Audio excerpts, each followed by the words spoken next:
Абай Құнанбаев. Бірінші қара сөзі. Бұл жасқа келгенше жақсы өткіздік пе, жаман өткіздік пе? Әйтеуір бірталай өмірімізді өткіздік. Алыстық, жұлыстық, айтыстық, тартыстық, әурешілікті көре-көре келдік.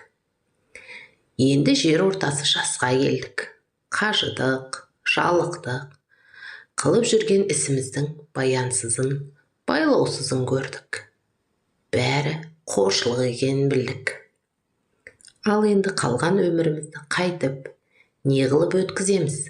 Соны таба алмай, өзім де қайранмын.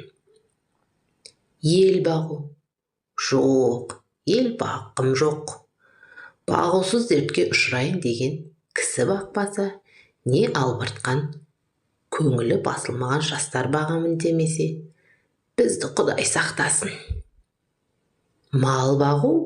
Жоқ, баға алмаймын. Балалар өздеріне керегінше өздері бағар. Енді қартайғанда қызығын өзің түгел көре алмайтұғын, ұры, залым, тілмесектердің азығын бағып беремін деп, қалған азғана өмірімді қор қылар жайым жоқ. Ғылым бағу?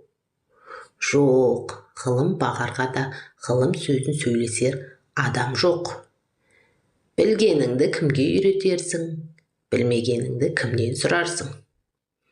Елсіз күнсіз де кездемені жайып салып, қолына кезін алып отырғанның не пайдасы бар? Мұндасып шер тарқатысар кісі болмаған сөз. Ғылым өзі бір тез қартайтұғын күйік. Софылық қылып дін бағу? Жоқ, ол да болмайды. Оған да тыныштық керек. Не көңілде, не көрген күніңде бір тыныштық жоқ. Осы елге, осы жерде не қылған софылық? Балаларды бағу? Жоқ, баға алмаймын. Бағар едім. Қалайша бағудың мәнісін де білмеймін. Не болсын деп бағам? Қай елге қосайын? Қай қарекетке қосайын?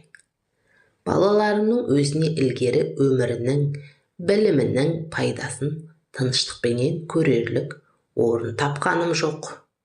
Қайда бар, не қыл дерімді біле алмай отырмын. Не бол деп бағам? Оны да ермек қыла алмадым. Ақыры ойладым. Осы ойыма келген нәрселерді қағазға жаза берейін. Ақ қағаз бен қара сияны ермек қылайын. Кімде-кім ішінен керекті сөз тапса, жазып алсын, я оқысын. Керегі жоқ десе, өз сөзім өзімдікі дедім де, ақыры осыған байладым. Енді мұнан басқа ешбір жұмысым жоқ.